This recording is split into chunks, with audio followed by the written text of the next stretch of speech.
السلام علیکم ورحمۃ اللہ وبرکاتہ۔ آج علی انجینئر کا ایک بیان میں نے سنا جس میں وہ فرقہ واریت کے خلاف، مسلک پرستی کے خلاف تقریر کر رہے تھے، اور کچھ مقررین کے کلپس بھی انہوں نے بیچ میں چلائے جو فرقہ بندی کے خلاف بول رہے تھے۔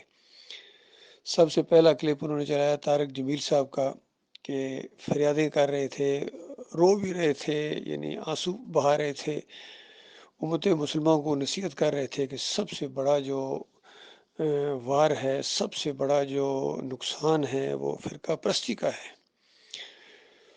اور فرقہ نہ بنانا، کبھی یہ جرم نہ کرنا۔ تو مجھے حیرانگی ہو رہی ہے کہ یعنی جو سنتے تھے چور مچائے شور، ایک چور رنگے ہاتھوں پکڑا گیا، اس نے بھی چور چور کہنا شروع کر دیا تاکہ کسی کو پتہ ہی نہ چلے کہ چور کون ہے اور اس کی طرف کوئی شک نہ کرے۔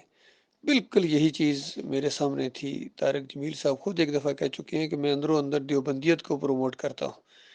یہ دیوبندی ہیں، تبلیغی جماعت والے ہیں، جو بذات خود ایک بہت بڑا فرقہ ہے۔ فرقہ ہوتا ہے قرآن سے اور حدیث سے فرق کرنے والا، اس سے ہٹ جانے والا۔ جس طرح پتا ایک درخت سے ٹوٹتا ہے تو اس کو فرق کہتے ہیں، یعنی جب پتا درخت سے ٹوٹ جاتا ہے تو وہ پتا پھر درخت نہیں کہلاتا ہے۔ اسی طرح وہ درخت کو آپ پتہ نہیں کہہ سکتے ہیں۔ تو جو بھی فرقہ بنتا ہے وہ قرآن و حدیث سے جب ہٹتا ہے تو پھر وہ جماعت نہیں رہتی ہے، چاہے اس کا نام جو مرضی رکھ لو، کتنا اچھا نام رکھ لو، وہ پھر فرقہ فرقہ ہی ہے۔ تو ان کے عقیدے جو تبلیغی نصاب کے اندر کتنا زیادہ شرک ہے، قبر پرستی کا مواد ہے پورا، زکریا صاحب نے پیش کیا ہے۔ پھر طارق جمیل اپنے ان کے اتنے شرکی عقیدے ہیں، نبی علیہ السلام کو پکارنا، ان کے وسیلے سے دعائیں مانگنا، ان کے اوپر اعمال پیش ہونے کا، پھر حیات نبی فی القبر، پھر نور میں نور اللہ، سارے شرک ان کے اندر موجود ہیں۔ دوسرا کلپ چلایا انہوں نے ڈاکٹر اسرار کا کہ وہ بھی فریادیں کر رہے ہیں کہ دیکھو فرقہ نہ بنے، حالانکہ بذات خود وہ ایک فرقہ ہیں، اور تنظیم اسلامی کے نام سے انہوں نے ایک فرقہ بنایا ہے۔ اور صوفیوں کے کتنے شرکی عقیدے تھے، وحدت الوجود، وحدت الشہود، سب کے یہ محافظ ہیں، ان کی وکالت کرتے ہیں، ان کا دفاع کرتے ہیں۔ تو کہاں گیا قرآن و حدیث؟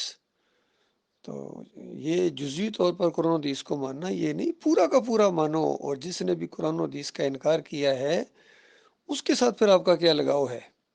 یہی طاہر القادری کا معاملہ ہے، یہی فضل الرحمان کر رہے ہیں، یہی جمشید جنید کر رہے ہیں۔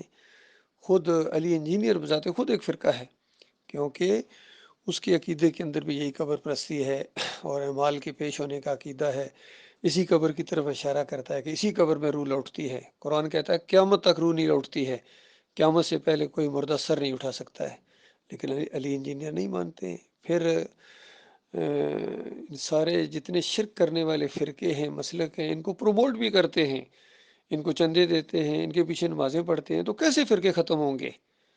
تو یہ معاملہ ہے اللہ کے بندو، یہ فرقہ بندی ایک لعنت جو آئی ہے مسلمانوں کے اندر، یہ کفر کی وجہ سے، شرک کی وجہ سے، قرآن و حدیث کو چھوڑنے کی وجہ سے، جب سے یہ عقیدہ صوفیوں نے وحدت الوجود، وحدت الشہود، حلول کے عقیدے، نور من نور اللہ، واسطے وسیلے کہ حبیب کے صدقے، بے حرمت فلاں، بے حق فلاں، یہ ساری چیزیں جب آئی ہیں تو پھر یہ فرقے بنے ہیں۔ پھر یہ جمہوریت نے مزید فرقوں کو ہوا دی ہے، اور علی انجینئر صاحب ان کے بھی قائل ہیں، جمہوریت کے بھی قائل ہیں، اس مشرکانہ نظام کے بھی قائل ہیں، اور پھر کہتے ہیں میں دین اسلام لے آؤں گا کہ میرے پلیٹ فارم سے قرآن و حدیث، وہ آپ کے پلیٹ فارم سے قرآن و حدیث کی کھچڑی بیان ہوتی ہے، جس میں شرک بھی ہے، رافضیت بھی ہے، سب چیزیں مکس کر کے تم سب کو خوش کرتے ہو۔ یہ ہے علی انجینئر کا کام۔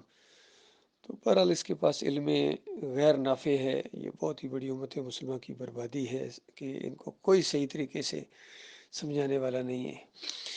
اس دور کے اندر، اس اندھیرے کے اندر اگر کوئی صحیح معنوں میں صحیح ایک شمع روشن ہوئی ہے تو ڈاکٹر مسعود الدین عثمانی رحمۃ اللہ علیہ نے سارے فرقوں کا رد کر کے، شرک کا رد کر کے ان سے بیزاری کا اعلان کیا ہے، اور ان کے پیچھے نماز پڑھنا تو بڑے دور کی بات ہے کہ یہ امام تو کیا، یہ مقتدی بننے کے اب لائق نہیں ہیں، ان کو چندے نہیں دینے، ان کے خلاف جہاد کرنا ہے۔